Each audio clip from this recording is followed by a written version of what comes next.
and welcome back to the booth. We are here for Top 8. I am once again Kevin, and I have with me a new commentator. Yes, my name is Daniel Bure, local Stockholm-based player out of Dragon's Lair, the internet and gaming center that a lot of my fellow Magic players come from, and a lot of people have shown up here. Myself included. Yes, yourself included. So, before we get underway with Top 8, we do have our prize list. First place today is going to be getting 2 Underground Seas, a Tropical Island, and 25 Scandinavian Open points. Not bad. No, it's a pretty good day's work. Yeah. Second place will be 2 Tropical Islands and 14 Open points. Third and fourth each will be getting 1 Tropical Island and 10 Open points. And then 5th through 8th will be getting some judge promos, Sword of Fire Ice, or a Sword of Feast and Famine, or a Eureka, along with 6 Scandinavian Open points. Yeah.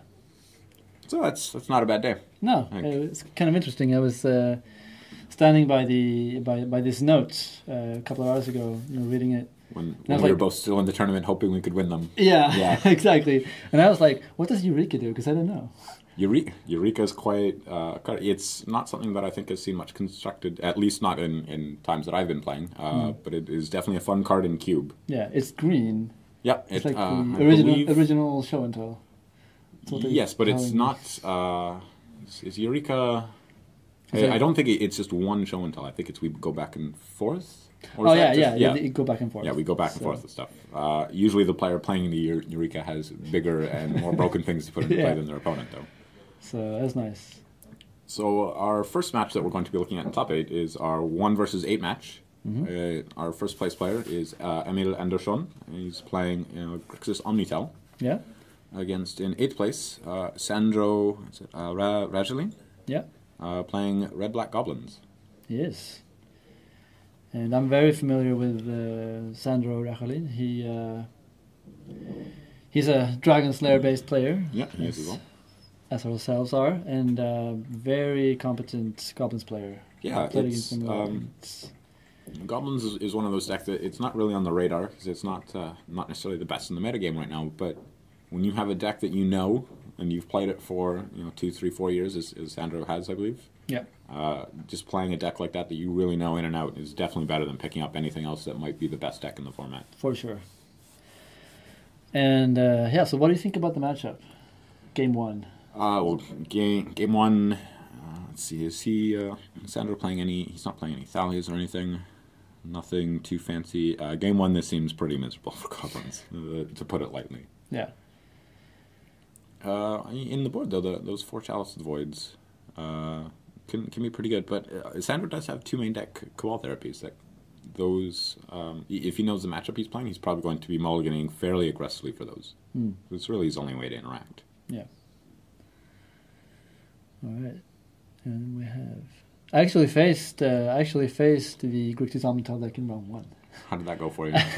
Well, I lost. Yep. 0-2, but it was very tight games. It was funny because I'm not really familiar with the Omnitell matchup or like the Omnitell deck. Mm-hmm. So I got him to 3 in the first game. Yeah, Daniel typically playing mono red burn. Yeah, as you do across all formats. I do. And okay, here we go. Yeah, it looks like we're underway here. Players are deciding on mulligan decisions by the looks of it. Yeah. Mulligan decisions are always a challenging endeavor. And it looks like Omnitell is going to 6. Yeah. So Sandro is happy. Yeah, Sandro is happy. So what kind of cards, what kind of opening hand does the Omnitell deck? Well, the Omnitell deck, especially if he knows what he's playing against, if he knows who Sandro is, he should know that he's playing against Red-Black Goblins. It's just, you want a hand with cantrips.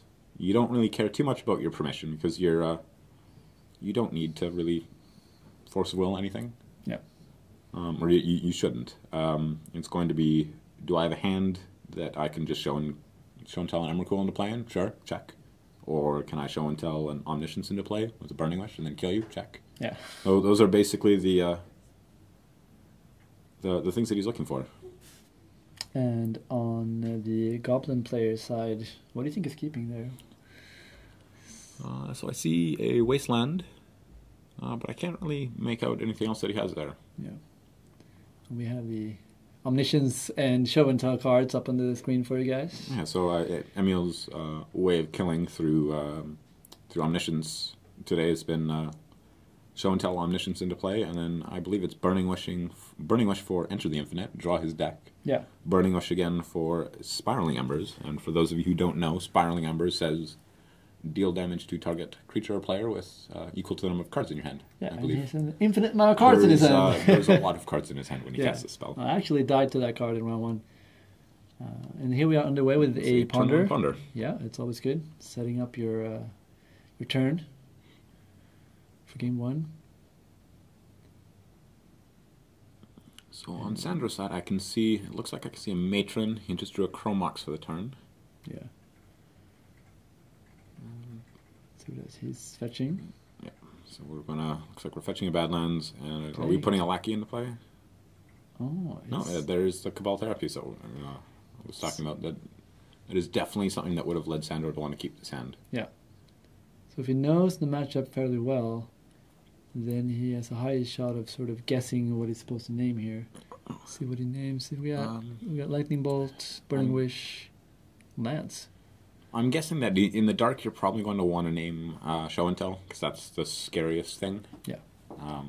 That could be something that would heavily entice Emil to want to keep a hand in this matchup. Yeah, and even if it misses, he still gets information about he has his the hand. information. He can sort of sculpt his game plan. Yeah, so you can see Emil's hand is not very fast here. He's got 3 lands, a Bolt, and a Burning Wish, and then the card he drew for the turn. Yeah.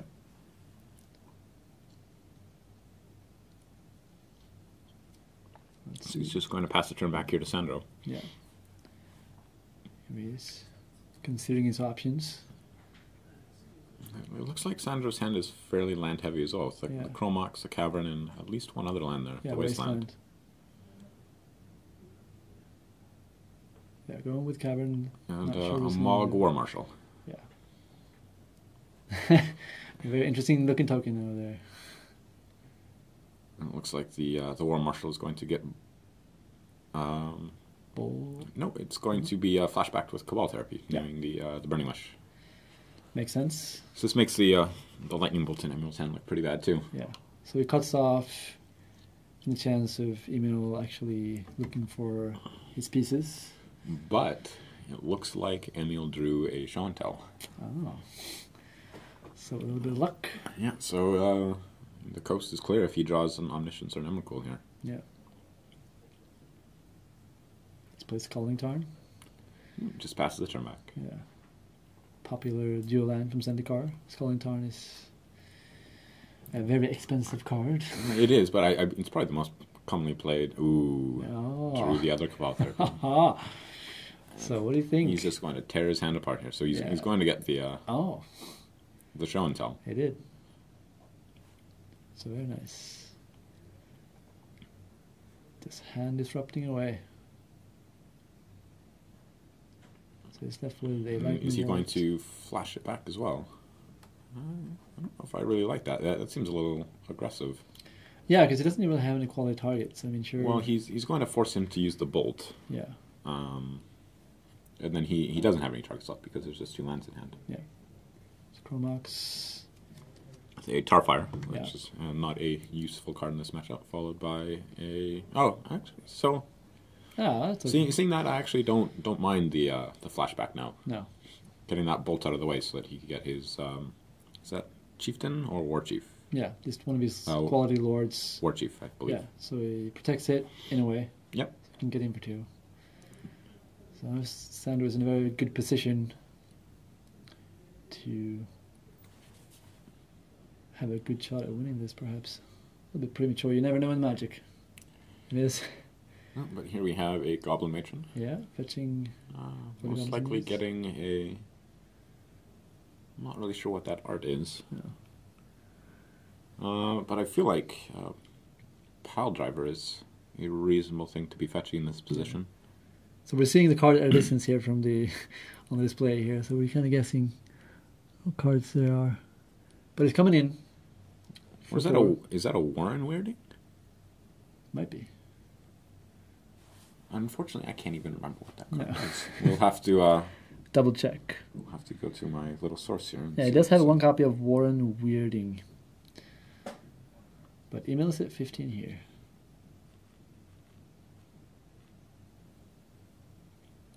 So Sandro is splashing black for Cabal Therapy, mainly. What do you think about the splashing Goblins?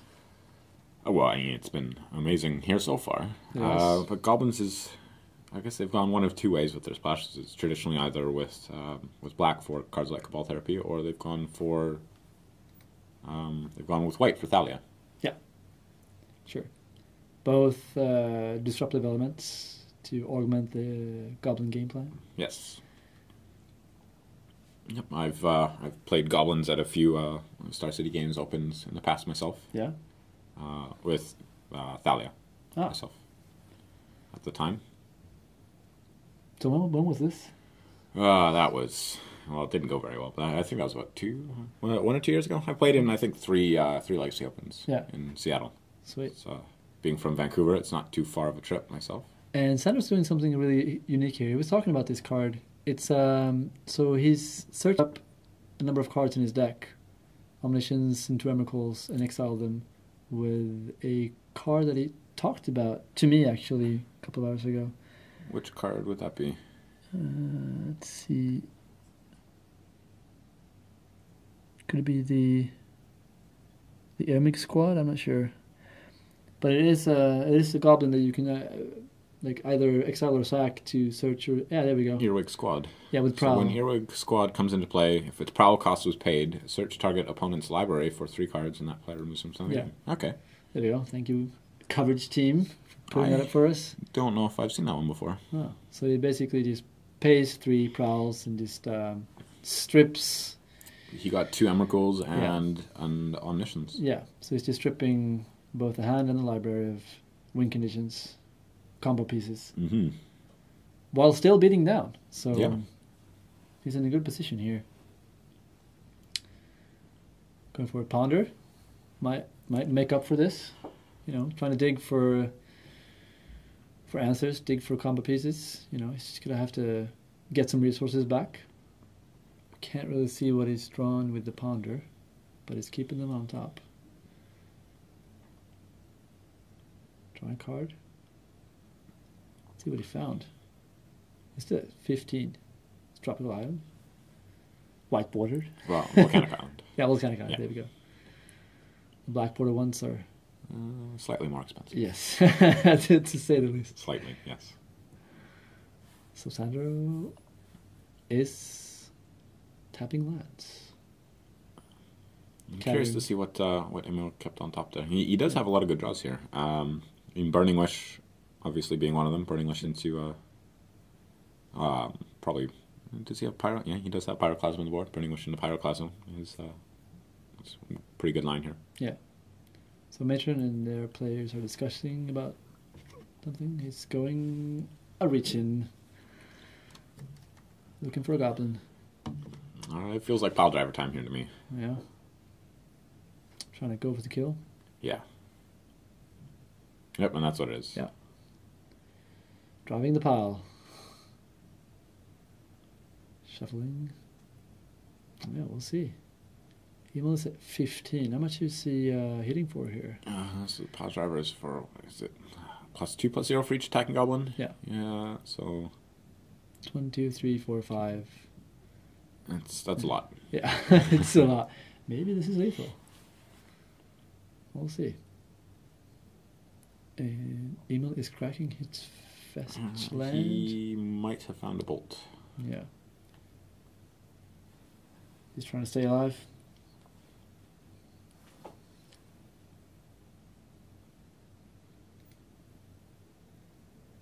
Yeah, another volcanic island. So Scandinavian Open, this is sort of the attempt to emulate the Star City Games Open series. Yeah, it's still in its infancy. I'm not really sure how well attended, I guess, the Star City Opens events were in their infancy as well. But I've definitely been to. I've played in both. Yeah. And there's definitely a lot of parallels. They're doing a lot of good stuff here. It's going to be interesting to see how things progress. So we have a dig through time here. Yeah. from Emil. Delving away a little bit. Looking for a lightning bolt, most likely. Yeah. So Emil is trying to claw back in this game through ponders and dig through times. You can see if you can find anything. He's looking and thinking. Because he has to find something now. Well, he has to find something now to stay alive. Yeah. It's possible that if he finds... I don't know what he drew off his ponder, but if he found one of his combo pieces there and has one of the other ones, we could see Emil turn this around pretty quick. Yeah. So he chose to dig through time and then fetch? Yes. What do you think about that? What's the reasoning? Is it a misstep or is it just... It's hard to say. I don't think he knew exactly what mana he wanted. So he wanted to dig to see what he wanted to fetch for? I think he delved the maximum he could there, so having the extra land to delve wasn't really too relevant. So let's see what he found. He found a brainstorm. Well, he's digging. He is. This is a lot. And he scoops him up. Yeah. And the pile driver is just going to be a little too much. Yeah. All right. It was. So back in the booth here after game one. Yeah. Going to our sideboard. So right. what do you like here in Sandro's sideboard? Well, Sandro has 4 Chalice of the Void, 1 Cabal Therapy, 2 Thoughtseize, 2 Relic of Progenitus, 1 Graft Digger's Cage, 1 Engineered Plague, 1 Tuk-Tuk Scrapper, 1 Pyrokinesis, 1 Perish, and 1 Deathmark. So this is an interesting matchup for Goblins. I think the extra Cabal Therapy is going in. Oh yeah, we definitely saw how good those were in game one. Yeah, having the third one's definitely where you want to be. Yeah, I think 2 Thoughtseize are coming in for sure. Just tearing his hand apart. It's just because he has to disrupt the combo as early as possible, like he did in game one. And then I'm not sure about the other ones. What's your take? It's most likely the therapy and the Thoughtseizes for sure, and he might go for the chalices. Yeah, it feels like these are the kinds of matchups that are there for it. Just put it on one, shut off all the cantrips. Sure. That's hard to say. But so he's bringing in, and you can easily take out. You have your 3 Tarfires and your 2 Gem Palm Incinerators, or 5 easy cuts. So you have you definitely have some slots to work with here. Yeah. Same with Warden Weirding. So there's and Pyrokinesis. So you have 7 easy cards to take out there. So 4 Chalice, a Cabal Therapy, and 2 Thoughtseize, I think is where I would go. Yeah. And so what does Emil have? What is he working with? Emil's it's interesting because it's less a sideboard and more we call it a wish board. Sure. When you're playing 4 Burning Wish, you just put all these sweet 1-ofs in your sideboard. Yeah, then go get them. Yeah. So you're actually, by bringing a card like Pyroclasm, it's amazing in this matchup, and you're actually diluting your chances to draw it. So it's really hard to say if he's going to want any of those. So what does he have? So he has a Show and Tell, an Enter the Infinite, Spiraling Embers, a Void Snare, a Thoughtseize, a Pyroclasm, a Massacre, a Shattering Spree, a Pyroblast, 2 Flusterstorms, a Vendilion Clique, 2 Graft Digger's Cages, and a Boseu who shelters all. Oh. So what do you think is bringing in? This is versus Goblins. I honestly don't really know here. The Pyroclasm is sounds like an the Pyroclasm is good, but I don't know what Emil's thoughts are versus having that in the sideboard to wish for, or to have that in the main deck. Sure. Because you're running for Burning Wish. Yeah. So mathematically, it's better to leave it in the sideboard, but maybe an extra Show and Tell. I don't know. Not sure. He could, but I don't think he really has anything that he wants to particularly cut here. His Thoughtseizes might not be the best. Well, definitely the Pyroblast. The Pyroblast is getting out. Yeah. We can so say he has that 0 for sure. targets. Yes. So the Pyroblast will come out. He might bring in maybe an extra Show and Tell. Yeah. Just to have it for sure. Yeah. To draw it naturally. Yeah, that's, I think... It looks like our players are drawing their opening hands. They are. So let's see, we're underway here in game number 2 of the legacy portion of the quarterfinals here in the Scandinavian Open. Stockholm, Sweden. Yep. This is exciting. Let's see what the players have. Emil is shipping in. He's mulliganing again. Yeah. Mulligan decisions, it's interesting. You have to be very disciplined. I mean, because, you know, I'm playing Burn. And it's very important that you mulligan to hands that are winning. To hands, yeah, at one Burn, it's awkward because it feels like every time you mulligan, you're discarding a lightning bolt. Yeah, exactly. It's one less bird's foot. Yeah, one less 3 to your face. Yeah. But you know, you have to do that. And, you do. It's not easy. Yep. It's a challenge. Can we? I think I see a Cabal Therapy there in Sandro's hand. Yeah. So I mean, we saw what that did in game 1. Yeah, so, it's that was a bit of a beating. Yeah. And I imagine that Sandro will waste no time going to work on his hand again. Yeah.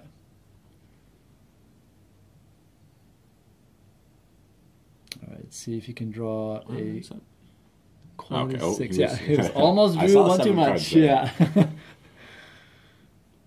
So I see a Cavern. I think I see a Matron, 2 fetches, and a Cabal Therapy, and one other card. Emil is contemplating. He is. Because he is on the draw now. We do have decks that are play draw biased. Is this a matchup where it's particularly play draw dependent? Well, for Emil, I think it's not clear cut. Yeah, it's not too much of a difference. I mean, obviously you want to be on the play, but with playing City of Traders, you can just kill on turn 2 anyways. Yeah. So we have Chrome Mox. Chrome Mox into Thoughtseize.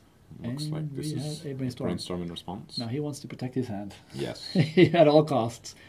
Trying to find a Force of Will. So this is one of the biggest differences, I guess, this matchup about being on the player of the draw. So you can, I mean, it wouldn't have had this option otherwise. Yeah, that's true.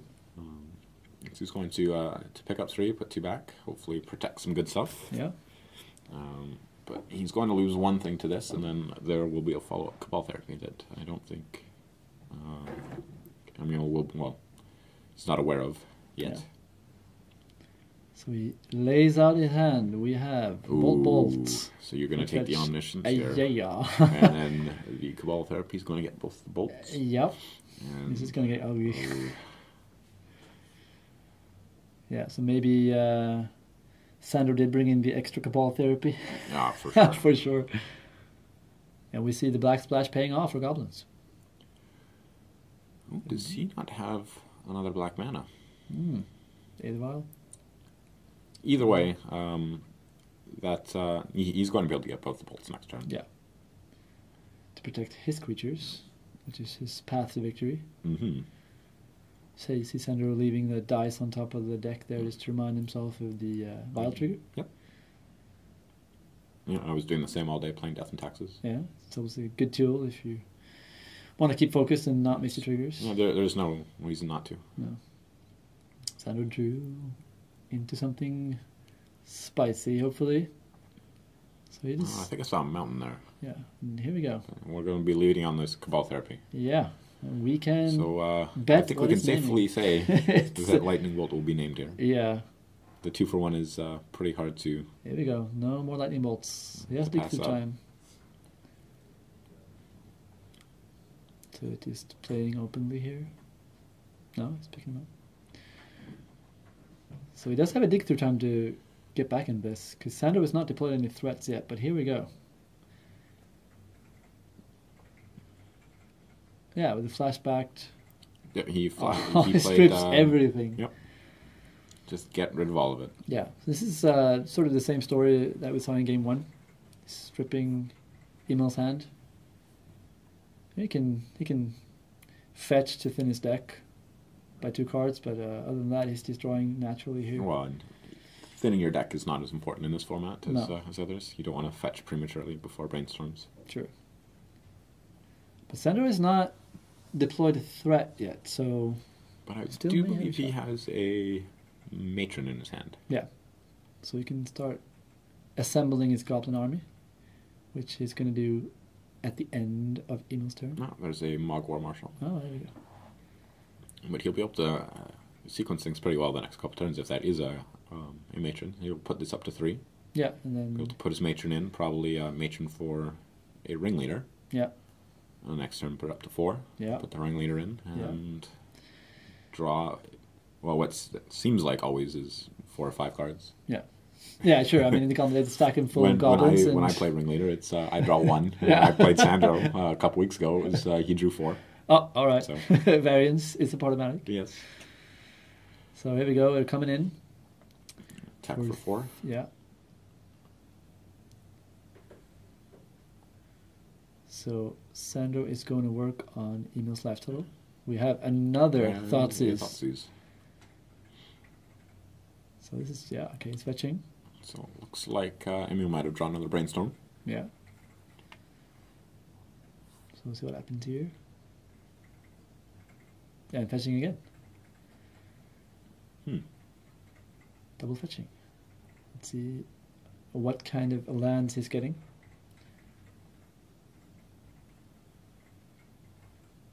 So you've played Goblins a couple of times. Yes.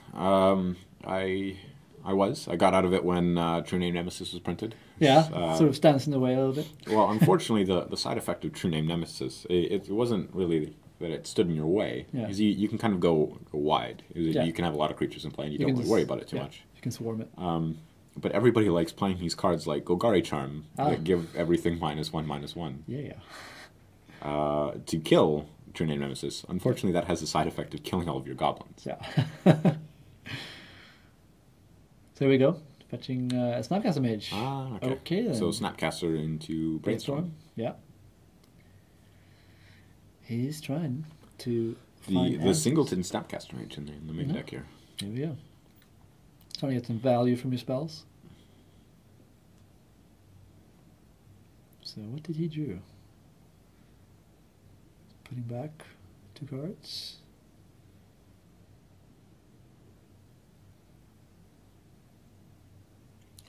Mountain and a Thoughtseize. Yeah. So, okay. So, most likely two non-land spells he put back on top. Yeah. Let's see what he drew. That's Ponder. Yeah, he's digging. Just like game 1, he's digging. Yep. Let's see if he can find an answer this time. Yeah, because Sandro can do a lot of stuff on the next turn. So Emil's just digging to see if he can respond to it. But you moved here last year. Yeah, so I've been I guess I used to make my my home in Vancouver. Yeah. So like I said, I've traveled to a few of the starts the games opens down in Seattle. Yeah. So there was a pretty good tournament scene in the area. Sure. Here we go. A Burning Wish. Something's happening. Yeah, something is happening. We are Burning Wish for Show and Tell. All right. Fetching the Show and Tell. So he kept off the Ponder there, I believe. He did. So as long as he doesn't get that taken away, we could have some interesting stuff happening next turn. Yeah. It does have one combo piece assembled. It does have to have something else to put into play. So let's see. Sandro is just making sure life totals are correct. Mm-hmm. Cavern, another vial. And I'm passing the turn. Yeah.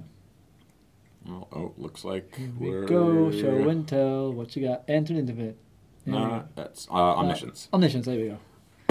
The Infinite is the other one. Yeah, so Omniscience reads that you just don't have to worry about mana for the rest of the game. Yeah. You can cast whatever you like. Yep.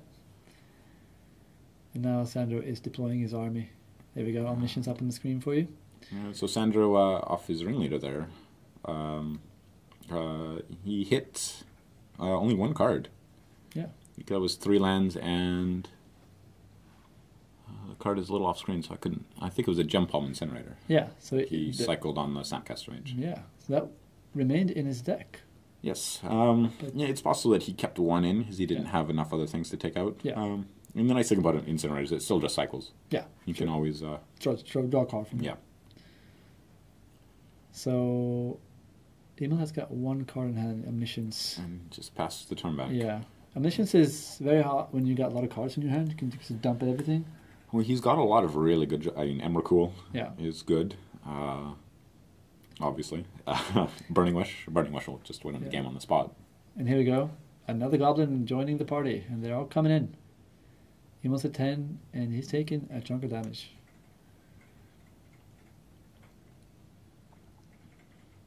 So one more draw step. It's a land, and he spins the hand. The game. Yeah. So 2-0. Sandro defeating Grixis Omnitell. Yeah. If you asked me before who was favored in this matchup, I definitely would not have said Goblins. Yeah. Those hand disruption spells of his really did a number in the match. Yeah. Absolutely. Like both game 1 and game 2, he just tore his hand apart. Yeah. And even though Emil played a lot of cantrips, a lot of ways to get back in the game, it was too much hand disruption. Yes. So Sandro advances to the semi-finals. Mm-hmm.